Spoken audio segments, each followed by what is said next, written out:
কালকে আমিরে জামাত এবং শায়েখে সরমনায় যারা আছে তবে এক হয়ে যায়নি। ছোটখাটো মলমাদিল্লা যা ছিল কালকে সব ধরে মুছে শেষ হয়ে গেছে। আমরা যাই সবাই এখন চোখে অন্তত যেন দেখে যেতে পারি যে 56,000 বর্গ মাইল কোরআনে কারিম দিয়ে চলছে।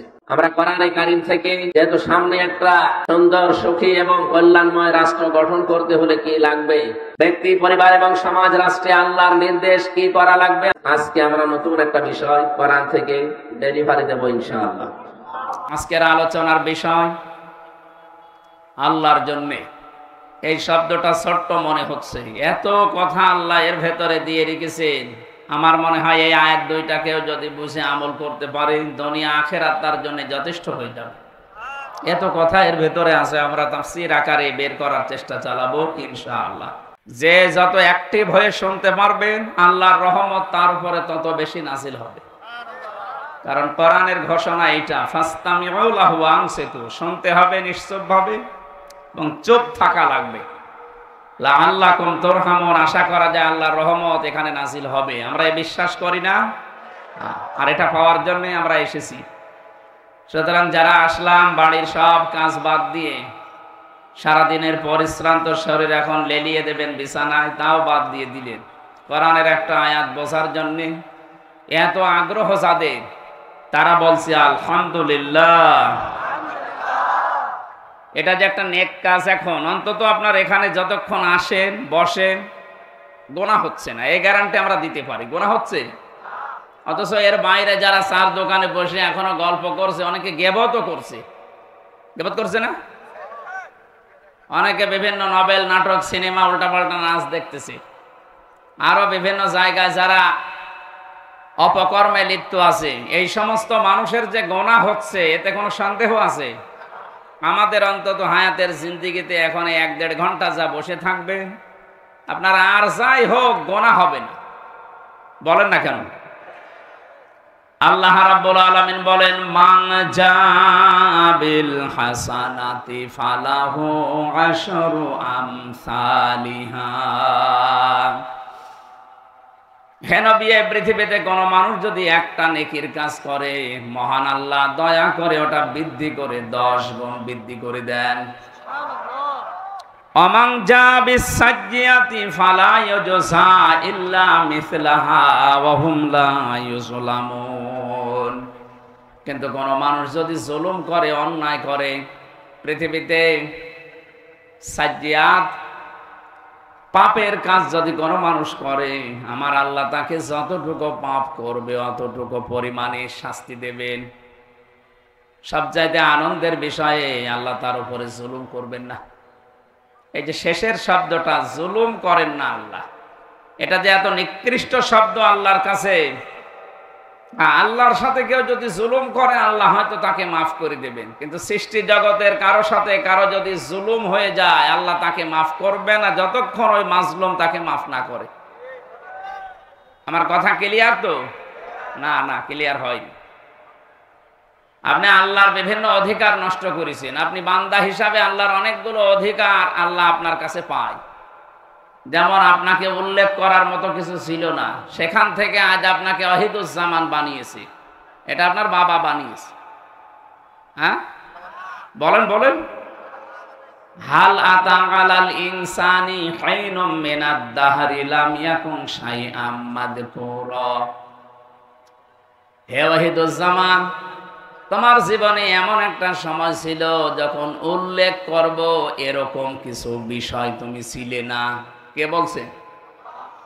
সেখান থেকে আজ এই চেয়ারে বসিয়াছি আমি। এখানে এককভাবে হয়তো তোমার মা বাবা বিছানায় ছিল, এতটুকুই শেষ। বাকি যা করার আমি আল্লাহ নিজে করেছি। এজন্য তোমার প্রতি আমার অনেকগুলো দাবি আছে।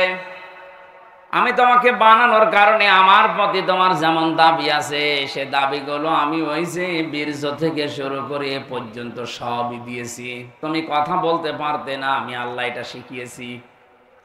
বিজ্ঞান এখন জানিয়েছে যে মানুষ কথা বলে, এক একটা কথা তৈরি হতে 27টা ধাক্কা লাগে। এই কণ্ঠের ভেতরে 27টা স্তর আছে।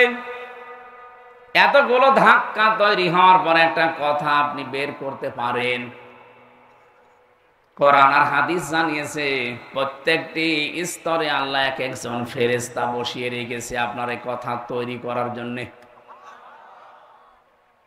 মেশিং এর ভেতরে যদি আপনি গম দেন ৩-৪টা স্তর পার হওয়ার পরে আটা বের হয়। আল্লাহ বলেন এই যে কণ্ঠের কয়েক ইঞ্চি জায়গা, এখান থেকে কথা তৈরি হতে ২৭টা স্তর পার করে একটা কথা বের হয়। কাউকে যদি আল্লাহ কথা বন্ধ করে দেয়, তাম দুনিয়ার সব ডাক্তার মিলেও আপনার কথা বের করতে পারবে না, কারণ এটা আর মানুষের দায়িত্বে নেই, এটা আল্লাহ নিজে দায়িত্বে রেখেছেন আর এটা পালন করাচ্ছেন আল্লাহ ফেরেশতাদেরকে দিয়ে। এই জন্য মানুষ যদি একটু নাড়াচাড়া দেয় বিবেককে, একটু যদি কাছে লাগাতে চেষ্টা করে, ওর দুনিয়ার দিকে তাকানো লাগবে না, ওর নিজের দিকে তাকালে হেদায়েত পেয়ে যাবে। আমরা বহুবার বলেছি মানুষকে বানাতে আল্লাহ যে নিজের পক্ষ থেকে 5টা জিনিস দান করেছিলেন, শ্রবণ শক্তি, দর্শন শক্তি, বাক শক্তি, আকেল শক্তি আর ঘ্রাণ শক্তি। এর ভেতরে বাক শক্তি এ শব্দটা আছে না? বলেন বলেন, এটা ক্লাস চলছে, ছাত্রের মতো জবাব দেবে। বাক শক্তি দিয়ে মানুষ কি করে? কথা বলে, বলেন না কেন? তাহলে এইটা আল্লাহ নিজে দিয়েছেন, কেউ দেয়নি। তাফসিরের ভেতরে পড়েছি হাক্কানিতে, এখানে অনেক আলেম আছে, তাদেরকে বলছি আপনি একটু চিন্তা করে দেখেন, এই যে 27টা স্তর, প্রতি জায়গায় একজন করে ফেরেশতা বসে আছে, এর কথা ওর কাছে, ওর কথা ওর কাছে, এভাবে দিতে দিতে 27 নাম্বারের জায়গা দিয়ে একটা কথা তৈরি হয়। একটা ফেরেশতাও যদি ওখানে বসা অবস্থায় দায়িত্ব সঠিকভাবে পালন না করে, কোরআন আর হাদিসের বর্ণনা আপনি কথা শুদ্ধভাবে বলতে পারবেন না, গা গো শব্দ হবে। আর বিজ্ঞানের থিওরি হচ্ছে আপনার কথাগুলো মুখ দিয়ে আসবেই না। পাগল যেমন করে আপনি ওইরকম করবেন। যে কথা এটা তৈরি হওয়ার জন্য যিনি দায়িত্ব পালন করাচ্ছেন ফেরেশতাদেরকে, বলেন বলেন। আল্লাহ বলেন এই যে কথা থেকে শুরু করে তোর শরীরে যত অর্গান দিয়েছি, যত সম্পদ দিয়েছি, এক একটা মানুষের শরীরে যত সম্পদ আছে, যত যদি কিছুই না পায়, একটা একটা করে যদি বিক্রি করতে থাকে, আপনি কত টাকার মালিক নিজে জানেন? যিনি বসে আছে আমাদের প্রধান অতিথি, ওনাকে আল্লাহ সম্পদ দিয়েছে মনে করেন, যদি বলা হয় ভাই 2টা চোখ দিয়ে দেন, এই যে প্রতিষ্ঠানের মালিক আপনি, এরকম 5টা প্রতিষ্ঠান দিয়ে দেবে? বলেন তো, 2টা চোখ দিতে রাজি না? দর্শন শক্তির কথা বলছিলাম, আল্লাহ নিজে দিয়েছেন এইটা। এই জন্য উনি যদি কাউকে নষ্ট করে দেয় জন্মের পর থেকে, তামাম দুনিয়ার ডাক্তার মিলেও আপনাকে দেখাতে পারবে না।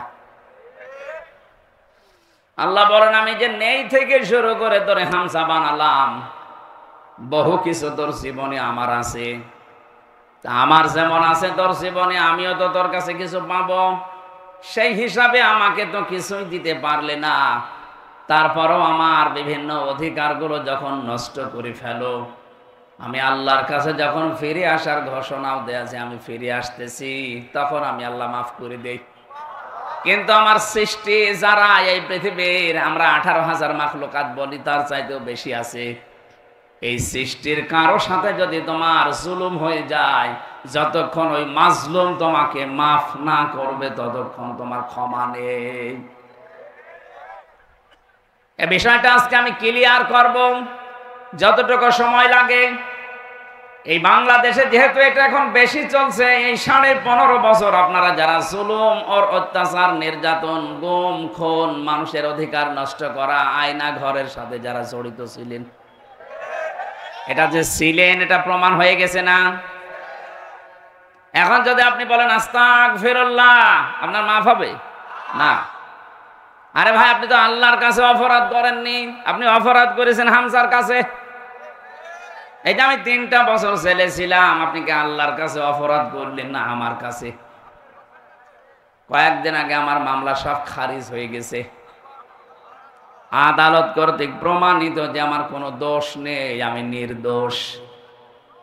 তাহলে নির্দোষ মানুষকে বিনা কারণে আপনি 3টা বছর ওই ফাঁসির কন্ডেম সেলের ভেতরে রেখে দিলেন, এটা জুলুম। আরেকটু আসতে বলুন। এই জুলুমের সাথে আমার মামলার আয়ু থেকে শুরু করে যারা টপ টু বটন জড়িত প্রত্যেকেই জালেম। জুলুম যারা করে তারা কি? ইমাম আহমদ ইবনে হাম্বল রাহমাতুল্লাহ আলাইহি উনি জেলে ছিলেন, ওনাকে প্রতিদিন 32টা করে চাবুক মারা হতো। এক কারারক্ষী এসে একদিন বলছে, হুজুর জালেম কাকে বলে? জালেমদের যে বর্ণনা আপনি মাঝে মাঝে এই যে কারাগারে বসে বসে বলেন, লেখেন, তা আমি যে আপনাকে পাহারা দেই, আমি কি জালেমের ভেতরে পড়ি? আমি কি জালেমের সহযোগী হিসাবে পড়ি? আপনি একটু আমাকে বলেন তো। ইমাম আহমদ ইবনে হাম্বল বললেন, আল্লাহর বান্দা, জালেমের সহযোগী বলা হয় তাদেরকে যে মানুষগুলো যারা জুলুম করে তাদের পানি টেনে দেয়, কাপড় পরিষ্কার করে, ঘরদোর পরিষ্কার করে দেয়, নাস্তা বানিয়ে দেয়, চা টেনে দেয়। এই জালেমদের যারা এগুলো খেদমতে আছে তারা হচ্ছে জালেমদের সহকারী। আর তুমি সেটা করছো সহকারী না, তুমি নিজে জালেম। দাঁতে কামড় দিয়ে বলছে, কি প্রশ্ন করলাম আর উত্তর পেলাম কি? প্রশ্ন না করাই ভালো ছিল। আমি জানতে চেয়েছিলাম যে আমি কি জালেমের সহযোগী কিনা, এখন তো নিজেই আমি জালেম হয়ে গেলাম। এই জুলুম থেকে মুক্ত হওয়ার জন্য কি করা লাগবে? উনি কয়েকটা টিপস দিয়েছিলেন। আমার এখানে শিক্ষা দেওয়ার বিষয়, এই 15.5 বছরে যে যা জুলুম করেছেন, ওই জুলুম যদি যার সাথে করলেন তার ক্ষতি হয়ে যায়, ওই ক্ষতিপূরণ আপনাকে দেওয়া লাগবে। আমার সাথে এক ওসি ছিল কারাগারে, ওই যে নুসরাত হত্যা মামলা। আমি একদিন আমার ফাঁসির কন্ডেম সেলে বসে বসে তাওবার ব্যাখ্যা করছিলাম। উনি আমার কাছে এসে বলছে, হুজুর যে ব্যাখ্যা দিলেন, আমিও তো তওবা করেছি, দেখেন তো আমার তাওবা মেলে কিনা। বলেন। যে নির্বাচন গেল, আমি বাইরে ছিলাম, রাত 12টার পর থেকে আমার যে এসআই এবং আমার যা আছে আশপাশে কনস্টেবল, এদেরকে নিয়ে আমার আন্ডারে যারা রাত 12টার পর থেকে আল্লাহর নামে আমি ভোট কাটা আরম্ভ করলাম। এই দেখেন কোরআন শরীফ আমার সামনে, এইভাবে বলছে, আমি আল্লাহর নামে ভোট কাটা আরম্ভ করলাম। ফজর পর্যন্ত কাজ করে বাক্স পরিপূর্ণ করে আমি জায়গা মতো পাঠিয়ে দিলাম। এই জন্যই তো দিনের ভোট রাতে হয়েছে। প্রত্যেক থানায় একই অবস্থা। ফজরের আজান দেওয়ার পরে গোসল করলাম তাড়াতাড়ি, ওযু করার পরে 2 রাকাত নামাজ আদায় করে বললাম, আস্তাগফিরুল্লাহ, হুজুর আমার এই তাওবা হয়েছে। আর না, তাওবা হয়নি, এটা ভণ্ডামি। আরে ভাই, আপনি তো আল্লাহর কাছে দোষ করেননি যে আস্তাগফিরুল্লাহ পড়বেন, আপনি দোষ করেছেন হামজার কাছে। একটা এমপি বানাতে 3.5 লাখ 4 লাখ মানুষের রায় লাগে, আর আপনি নিজেই সব দিয়ে দিলেন। কথা বলেন না কেন? সুতরাং আমার মতো 3.5 থেকে 4 লাখ হামজার কাছে আপনি আগে মাফ চাবেন। আমরা যদি বলি ঠিক আছে, যা তোরে ছেড়ে দিলাম। কিন্তু ভয়ঙ্কর বিষয় হচ্ছে, আপনি যখন থেকে ভোট কেটেছিলেন তারপরে এই কয় বছরে অনেক মানুষ এ দুনিয়া থেকে বিদায় নিয়েছে। আপনি তাদের কাছে মাফ চাবেন কি করে? সুতরাং জালেমদের অনুসারী যারা ছিল, ফাঁসিবাদের দোসর যারা ছিল, ওদের দুনিয়াও শেষ, আখিরাতও শেষ। একটা উপায় আছে, বলবো, আপনি আবার অন্যদিকে নিয়েন।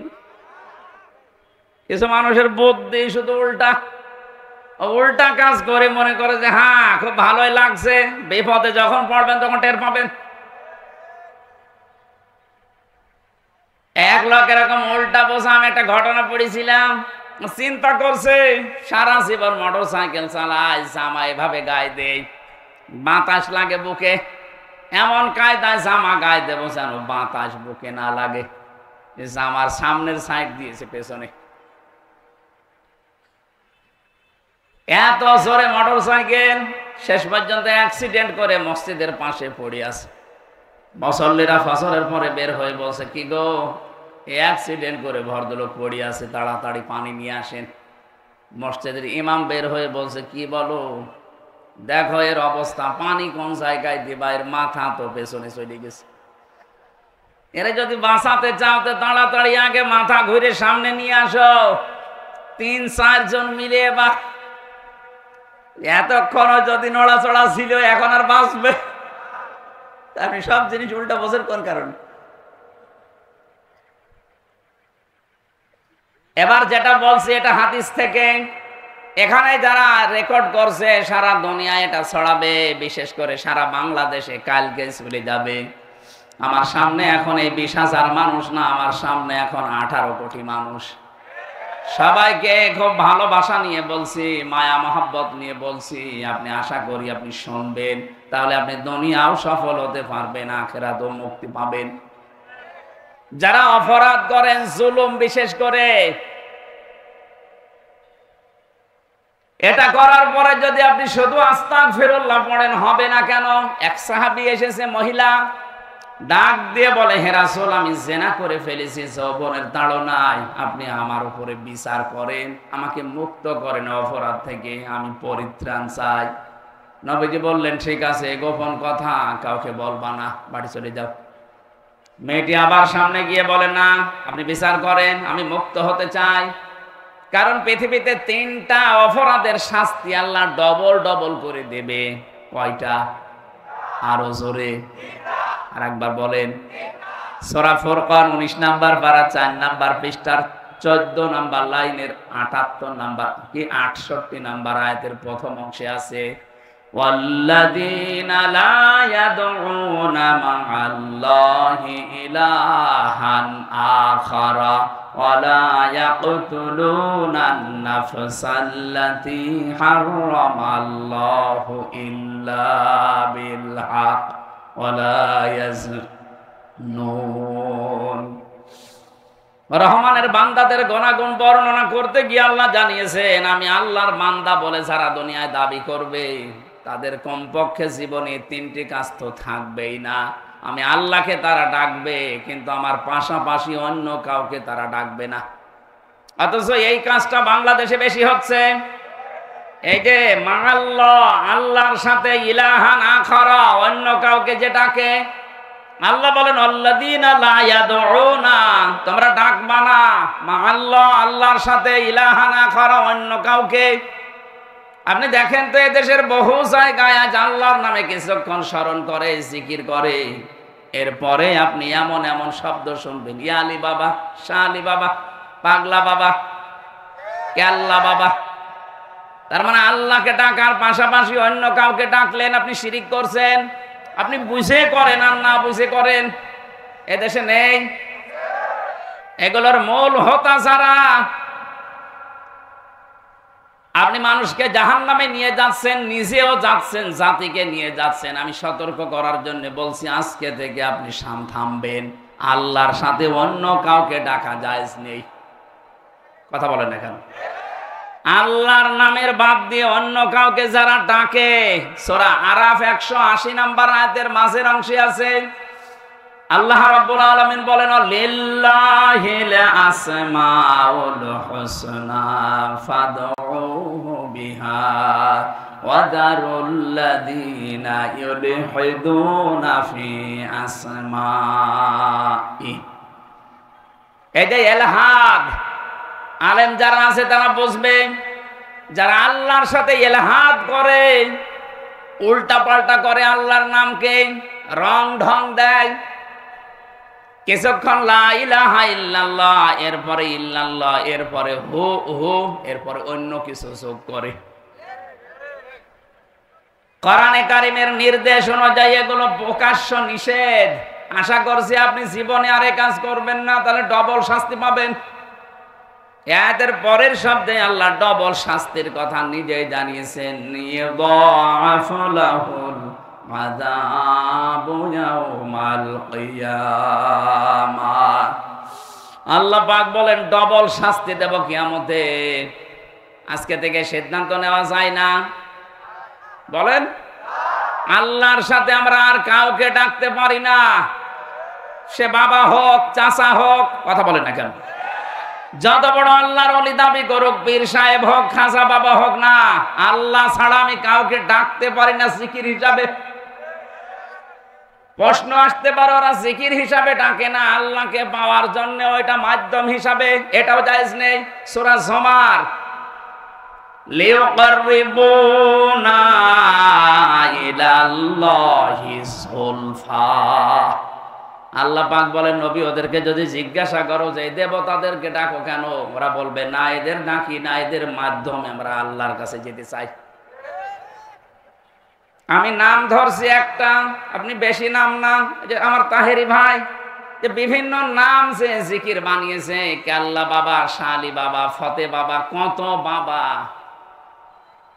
এদেরকে আপনি জিজ্ঞাসা করবেন যে আল্লাহর নামে জিকির করলেন পাশাপাশি কাদের, ওরা বলবে এদেরকে আমরা ডাকি না, এদের সম্মান মর্যাদা ডাকা ডাকি করি আল্লাহকে পাওয়ার জন্য। ১৫০০ বছর আগে ওই মুশরিকরা যা বলেছে ওরা তাই বলছে। আজকে থেকে এই ভুল পথে আর পা বাড়াবেন না, আল্লাহর সাথে অন্য কাউকে আপনি মিলাবেন না। মনে শান্তি পেতে চান, আল্লাযীনা আমানু ওয়া তাতমাইন্নু কুলুবুহুম বিযিকরিল্লাহ, আলা বিযিকরিল্লাহি তাতমাইন্নুল কুলুব। সূরা রাদের ভেতরে আল্লাহ জানিয়েছেন যাদের ঈমান আছে তাদের অন্তরে শান্তি আসবে শুধুমাত্র আল্লাহর নামে। কার নামে বলেন? বলেন। কেল্লা বাবার নামে শান্তি আসা সম্ভব? জাতির বাবার নামে না। এ পৃথিবীতে শান্তি শুধু মুমিনের অন্তরে আসবে আল্লাহর নামে। জেনে রাখো, আল্লাহর নামে মানুষের অন্তরে একটা আলাদা শান্তি তৈরি হয়। এটার বাংলা নাম অনির্বচন সুখ। এটা পাখির বাচ্চাগুলো, মুরগির বাচ্চাগুলো দেখবেন দানা যখন এভাবে ডাউন করার পরে ফল করে দেয়, বাচ্চাগুলো ওর নিচে একটা কিচির মিচির আওয়াজ দেয়। কথা বলেন না কেন? এই আওয়াজকে বাংলা ভাষায় বলা হয় অনির্বচন সুখ। এটা আপনি পাবেন তখন যখন আল্লাহ বাদে অন্য কাউকে ডাকবেন না। রহমানের বান্দা হিসাবে এই এদিকে তাকিয়ে থাকেন, না দেখতে পারলেও চোখ বন্ধ করে থাকেন। আলোচনা কিন্তু আমি ভুলে যাব ভাই। আরে ভাই, কথা তো উপর থেকে আশা লাগবে না, নাকি বানাবো আমি? ভালো পরিবেশ দেন। ক্বালু সুবহানাকা লা ইলমা লানা ইল্লা মা আল্লামতানা ইন্নাকা আনতাল আলিমুল হাকিম। কিছুই জ্ঞান আমার নেই, যতটুকু আল্লাহ আমাকে বলাচ্ছে অতটুকু ছাড়া। আপনি ডিস্টার্ব করলে তো ভুলে যাব। আশা করছি পরিবেশ নষ্ট করবেন না। আমার মাহফিলগুলো শুধু আমি একে খেলা করার জন্য একটা ক্লাস করাচ্ছি, আপনি যেন এটা মনে রাখতে পারেন সারা জীবন। আজকের এই সিদ্ধান্ত বাস্তবায়ন করবেন আপনার এই প্র্যাকটিক্যাল লাইফে। এখন থেকে যে যত বড় বুজুর্গ হোক, আকাশ দিয়ে উড়ে এসেও যদি বলে, বলো কেল্লা বাবা, বলবেন না আল্লাহ বাদে আমি কাউকে ডাকতে পারি না। আল্লাহর সাথে অন্য কাউকে যদি যোগ করি আমার শাস্তি হবে ডবল। বলেন বলেন। আমি কি একটাও বানিয়ে বলছি? শব্দ আয়াতের দলিল দিয়েছি। 2 নম্বরে যারা মানুষ হত্যা করে অন্যায় ভাবে, এদের শাস্তি ডবল। এই যে 1772 জন মারা গেছে সরকারি জরিপে, বেসরকারি জরিপে 3732 জন। জুলাই আগস্টে যারা মারা গেল, আপনি কোন কোন কারণে এদের বৈধতা দিতে পারেন হত্যার? বলেন। আপনি তো নিজে নিজেই পালিয়ে গেলেন, মাঝখান থেকে এতগুলো জীবন দুনিয়া থেকে বিদায় করে দিলেন। যারাই করেছে, যারা এর সাথে জড়িত, ডাইরেক্ট ইনডাইরেক্ট, আপনি আল্লাহর কাছে ডবল শাস্তি পাবেন। এটা থেকে পরিত্রাণের একটা ব্যবস্থা আছে, আমি সামনে যাচ্ছি। 3 নম্বরে ওয়ালা ইয়াজিনুন, জেনা করবা না। দুনিয়ায় যারা জেনা করেন তাদের শাস্তি হবে ডবল। অথচ বাংলাদেশে ইদানিং দেখছি বুড়ো জেনাখোর বেড়ে গেছে। বয়স 85 বছর, শরীর চলে না, অথচ হাতের জেনা, মুখের জেনা, চোখের জেনা, বাকি লজ্জা স্থানের জেনা যদিও করতে নাও পারে, তাও হাতের জেনা চালাচ্ছে।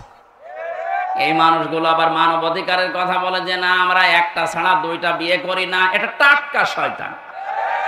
তোর তো পদ্ধতি জায়েজ আছে 4টা পর্যন্ত, তোর লাগলে 4টা করবি, তুই জেনা করিস কেন? এই কথা বলে না কেন? আমার যখন রিমান্ডে 10 দিন নিয়েছিল, ওই সময় এক মুসলমান অফিসার আমারে বলছে আপনার আকিস গ্রুপের মালিক এই যে ডাক্তার মহিউদ্দিন, উনি 4 বিয়ে করেছে, উনি মানবাধিকার লঙ্ঘন করেছে। কেন? একটা পুরুষ যদি 4 বিয়ে করতে পারে তাহলে এক মহিলা 4 বিয়ে করতে পারবে না? মানে একটা মহিলা যদি 4 বিয়ে করে সন্তান হলে কোনটাকে বাবা বলবে? আমারা বলছে ডিএনএ টেস্ট করে যে এটার আসল ওইটা বলবে বাবা। কত বড় শয়তান দেখছে, কোরআনের ভুল ধরিস। ওই দিন আমার সামনে বলছে আল্লাহরও ভুল আছে, অথচ নাম সুন্দর, রাকিবুল ইসলাম, কি সুন্দর নাম দেখেছেন। এখন পালিয়েছে, আমার মনে হয় এখন থাকলেও মানুষ পিটিয়ে মেরে ফেলত। এই মানুষগুলোর এখন দেখা যাচ্ছে এদের সাথে যোগসূত্র ছিল পরিমণি। কথা বলছেন না কেন? এটা আজকে বের হয়েছে স্বামী কায়সার। এই মহিলা বিভিন্ন মুরব্বী মানুষের ঘুম পাড়িয়ে তারপরে ঘরে যেত। বলেন সুবহানাল্লাহ। অন্য কোন সেনা যদি নাও হয়, হাতের সেনা, মুখের সেনা, এক কথা বলছে না কেন? সমাজটা ঘুণে ধরে গেছে আল্লাহর ইসলামের বিধানগুলো। এরা এত খারাপ দৃষ্টিতে দেখে। কেউ যদি সংসার 2টা 3টা 4টা করে, ও বলে যে ওর চরিত্র খারাপ। আরে ভাই, ওর চরিত্র ভালো, ও তোর মতো হোটেলে রাত কাটায় না। কথা বলে না কেন? এখন সেগুলো ধরা পড়ছে। আপনি একটার চরিত্র দেখান তো যে এটার ভালো। আমি কোরআন শরীফ সামনে নিয়ে বলছি, একটারও যদি বলতে পারেন যে না এইটা অন্তত ভালো আছে, দরবেশ, এ তো আরো খারাপ। মুরব্বী মানুষ অন্যের বউ আল্লাহ রাস্তা নিয়ে চলে গেছে। ও টাঙ্গাইলবাসী, জেনা যারা করে তাদের শাস্তি হবে 1টা না 2টা? আরো জোরে বলেন।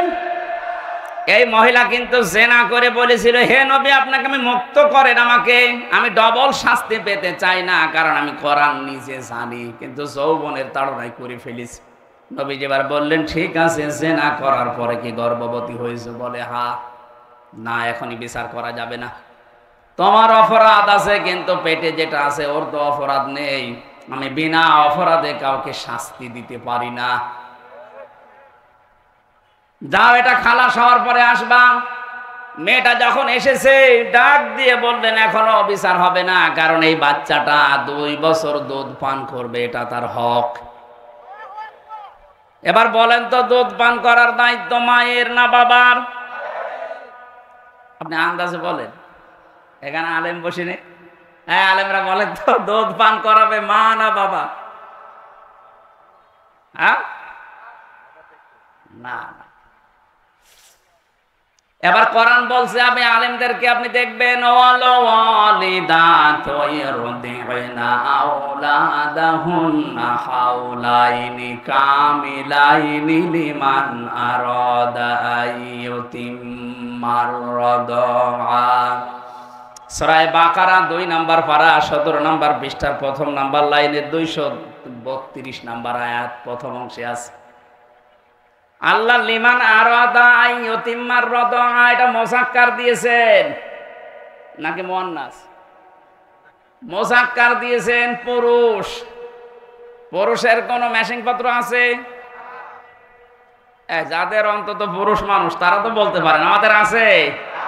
আল্লাহ আমার পুরুষ মানুষের শব্দ দিলেন কেন? সন্তানের জন্য দুধ খাওয়ানোর যত রকমের খরচপাতি আছে, যত রকমের অর্থনৈতিক বিষয়, সব দায়িত্ব আল্লাহ বাবাকে দিয়েছেন। মায়ের কোনো দায়িত্ব নেই। উনি যদি পান নাও করায় দুধ, ওনার গুনাহ হবে না।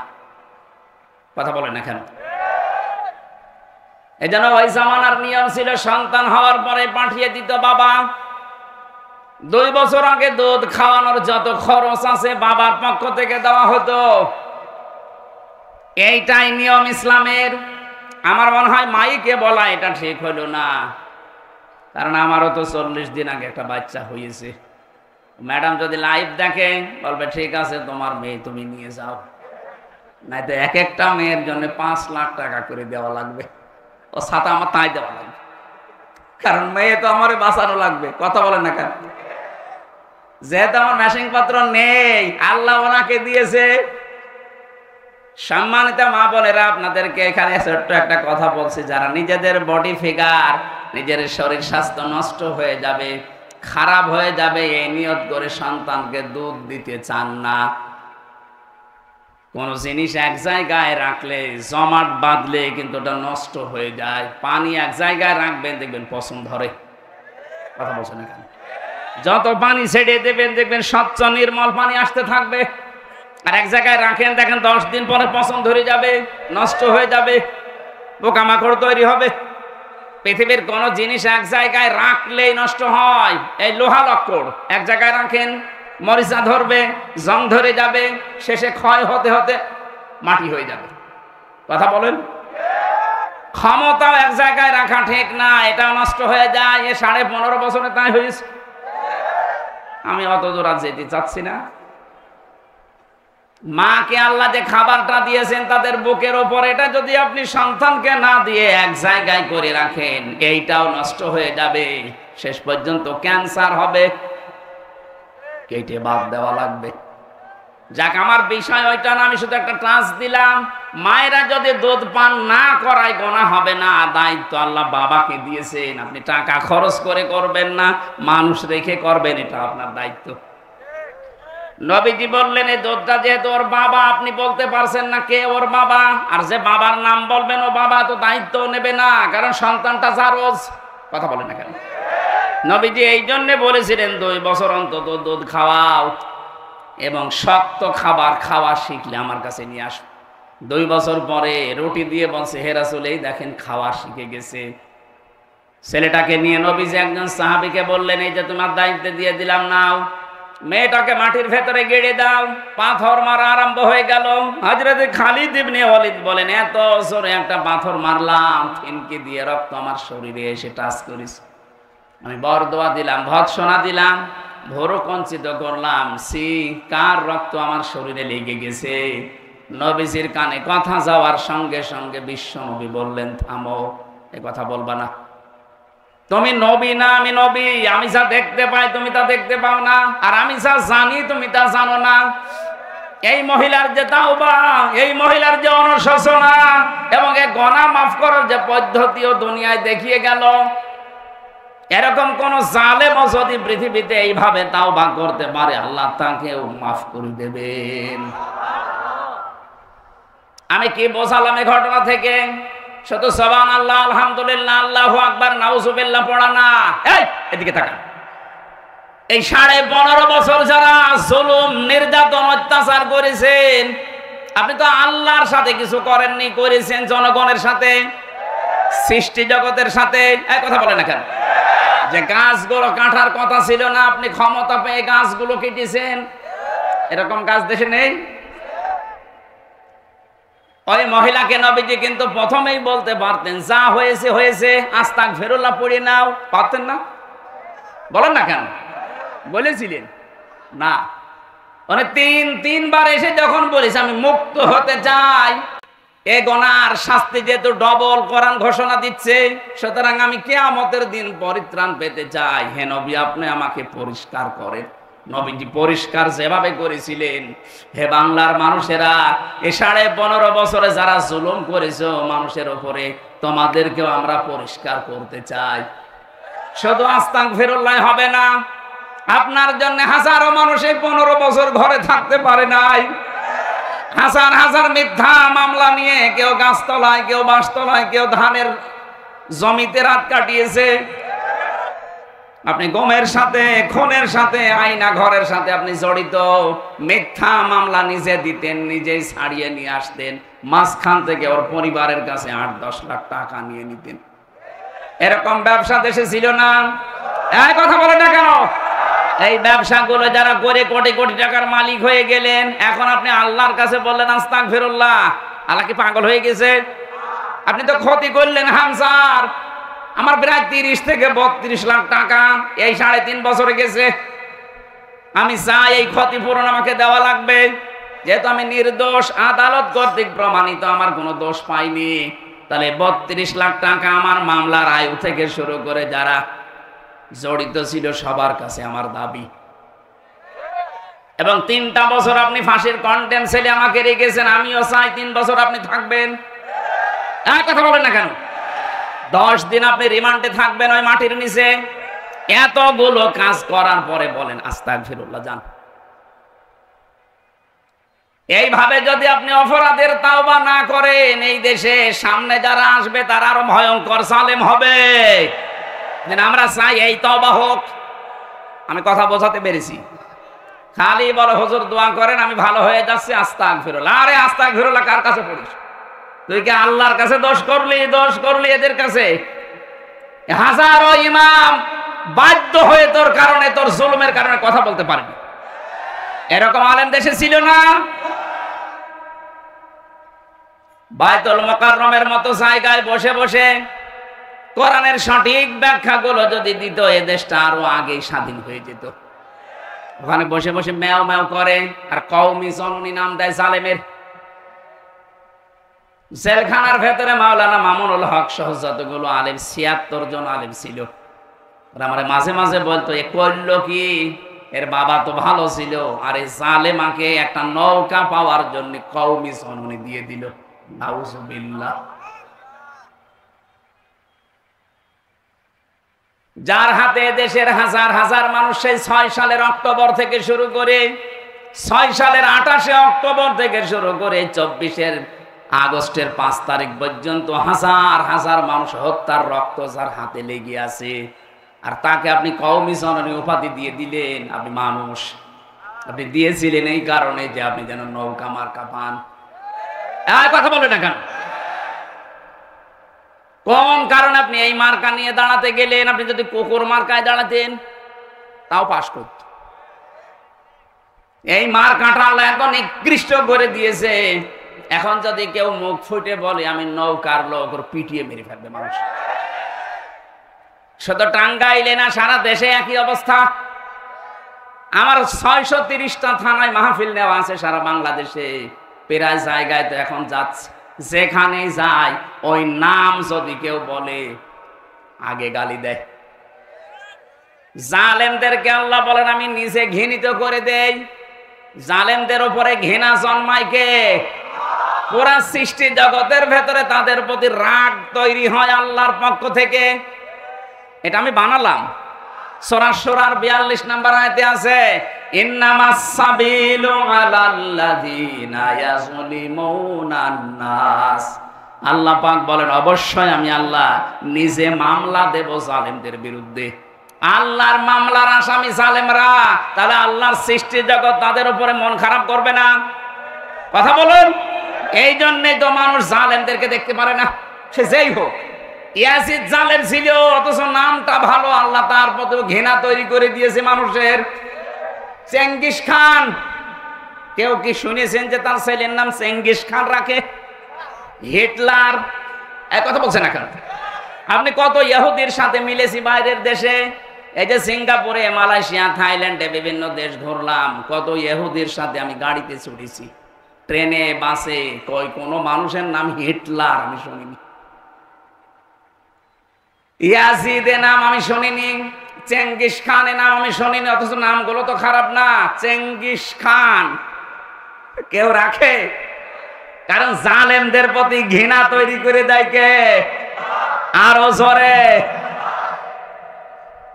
রমজানে সৌদিতে ছিলাম,